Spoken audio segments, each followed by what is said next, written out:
Hello all, welcome to this video. In this video, we'll be looking at proxy servers. So in earlier video, we have seen how to use pfSense as a packet filter firewall. However, you know that there are some restrictions on packet filter firewall when it comes to blocking internet websites. That is where proxy servers help you in managing the internet in a better way. So today, let's look at how the proxy server works and how to install the Squid proxy server on the pfSense firewall. So this will be the topic of this video. Now, what is a proxy server? So proxy server is an intermediary that stands between your device and the internet. In case of packet filter firewalls, the firewall was working as a router. The client was allowed to connect to the servers directly. So client was able to send data directly to the servers. But here the proxy server does not allow that. So proxy servers break the client server model. So what they do is the client will send the request first to the proxy server and it will tell the proxy server. So here the client will make a request to the proxy server and then the proxy server will in turn make a request to Google. So now the proxy server works as a server for the client, so accepts the request from the client and then on behalf of client makes a request to the Google server. That is why the name proxy, right? All the students know about proxy, what proxy is. So you have given attendance on behalf of someone always, so that is nothing but the proxy. So same thing is here.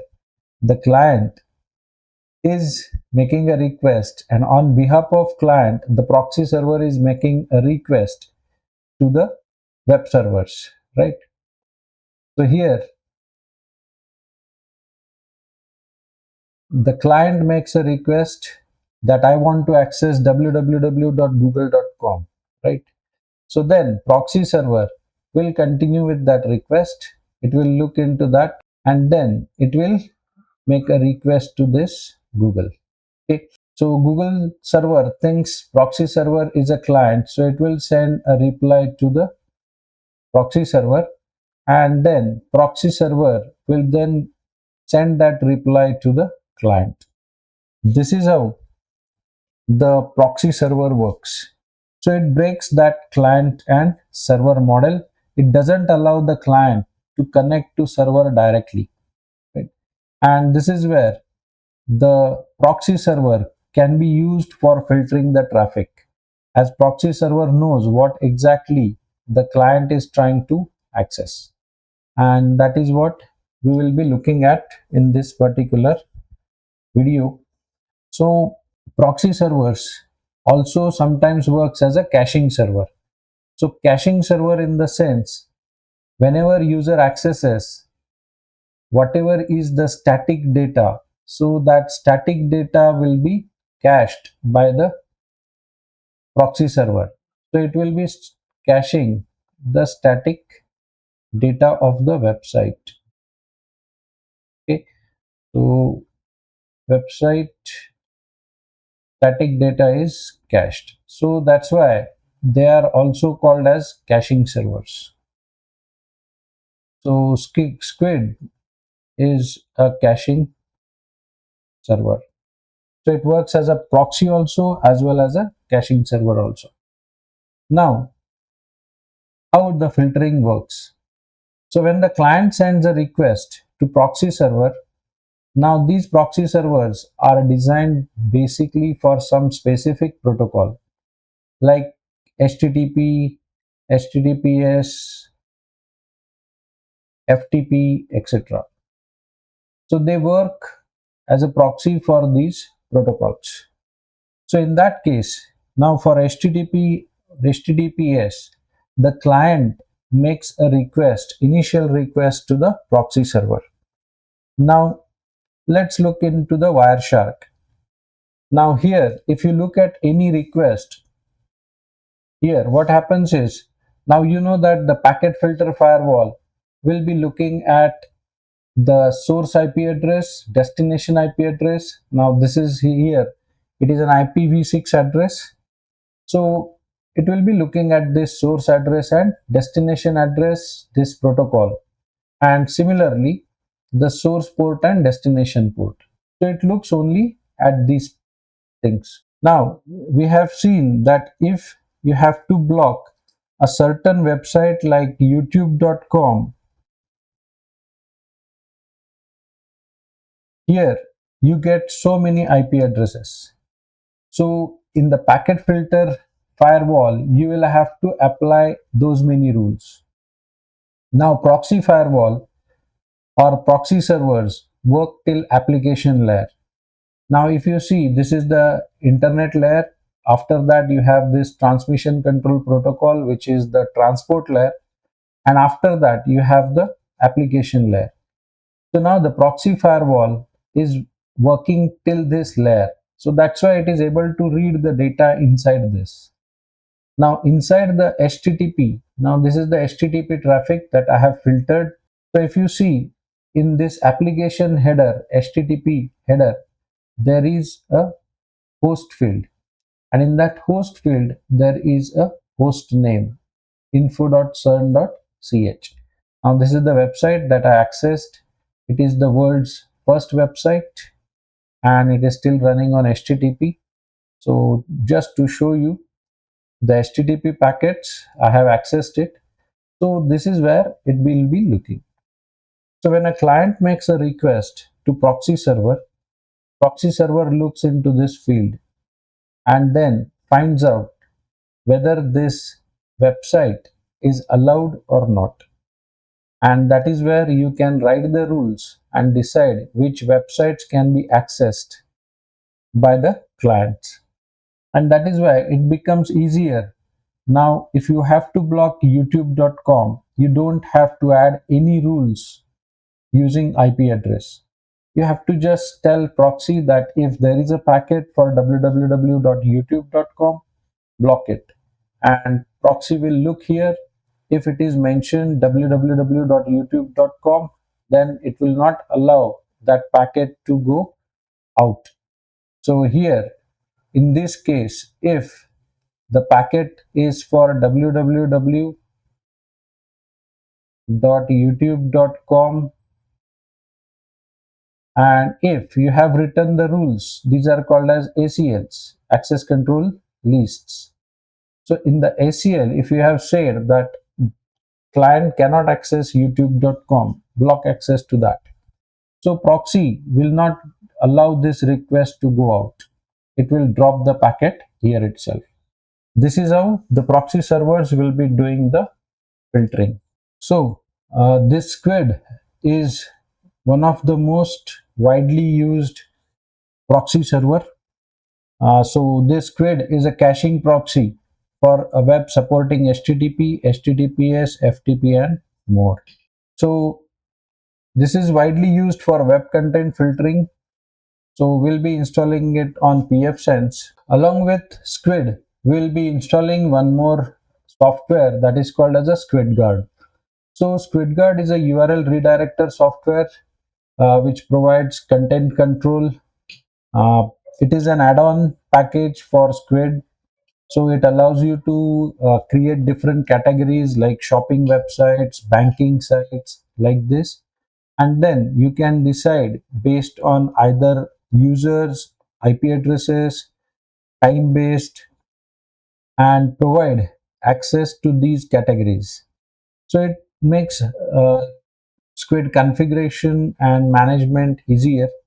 So we will be installing Squidguard also. So let's see how to install these packages on the pfSense. So here in the pfSense, you have to go to the system and package manager. So it's like a marketplace in case of Eclipse, or you can say Google Play Store. So same kind of thing is there. So from this repository, you can download a lot of packages. So click on this available packages, and here you get a list of packages. Now we have to install the Squid package. So in the search term here, click here and just type Squid and then click on the search button. So you'll get these three packages.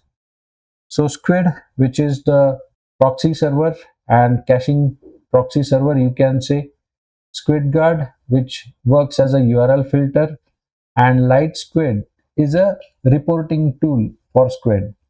So it creates a website and it converts all the Squid logs, parses them, and puts them in an HTML format. So you can get a detailed report like from which IP address, which websites were accessed, which are the highly accessed websites. So it will allow you to provide those reports. So one by one you have to install these packages. So first you have to install the Squid package. So click on the install button in front of this Squid package.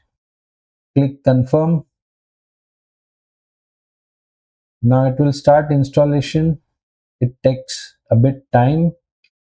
So I'll just pause the video, and once it is installed, I will continue. Okay, so now the Squid is installed. Finally you will get the message success and this bar will be in the green color.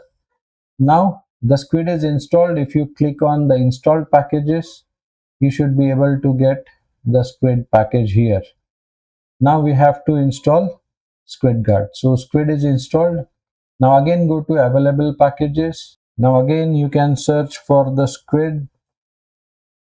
Click on search button. Now it will show only two packages because Squid is already installed. Now select the SquidGuard, click install and confirm. So again the package installation will take a bit time. So I'll pause the video, and once it completes, then I will continue. Okay, so now the package SquidGuard is also installed. This is where you get the success message.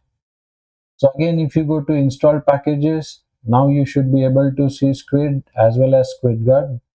So here Squid and SquidGuard is installed. Now let's go to available packages and install Lightsquid. So again, search for Squid. So only Lightsquid is shown here now. So click install, confirm, and let's take a break again. Okay, so now Lightsquid is also installed. All the three packages are installed now. So if you click on install packages, you should be able to see all the three packages. So here all the three packages are installed. Now you can just check. If you go to services, here you will find Squid proxy server and SquidGuard proxy filter. Okay, and similarly here in the status you find Squid proxy reports. This is where you configure the Lightsquid, and here you configure Squid proxy server, and from here you configure the SquidGuard. Now this we will see in the next video. So before we wind up, let me just brief on how the proxy server works. Let's take an example. Proxy server is like a waiter in a hotel. So a customer makes a request to the waiter saying, I want this particular dish. Now the waiter goes to the chef and tells the chef to prepare the dish. Now chef never knows who is the actual customer. Now chef prepares the dish, gives it to the waiter, and then the waiter in turn will serve the dish to the customer. This is how it works. Now in between, if suppose the hotel decides that today we will not serve this dish, so they apply a ACL saying if a customer demands this dish, directly deny, don't take it to the chef. Okay. So then if a customer demands that particular dish, the waiter will say, sorry, that dish is not available, I cannot serve you that particular dish. So same thing happens here. in the proxy server. But here your dishes are your websites. So when client demands a website, and if you don't want to serve that website to the client, you tell proxy server by creating an ACL, and then proxy server will say, sorry, this website is not allowed and you cannot access it, or I cannot serve you this particular website. This is how the proxy server works. At the same time, for allowed websites, it will cache the data so that next time if a client, another client in the network accesses the same website, part of the data is immediately given, and that improves the, what you can say is the speed of the internet access.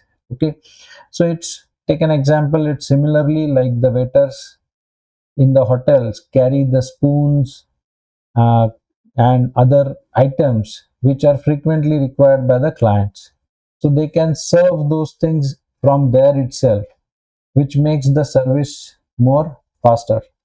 So same way, proxy server will be caching some data and it will be giving it to the clients. But they cannot cache all the data. Some data needs to come from the server only. Okay. So this is how your proxy servers work. So in the next video, we'll see how to configure Squid proxy and SquidGuard proxy server on pfSense. So thank you very much for watching this video. If you have any questions, you are always welcome. Please put them into the comment section. If you like the video, please like it and subscribe it. And if you want videos on any topic, please mention them in the comment box. I will try to create a video on those topics. So thank you once again for watching this video.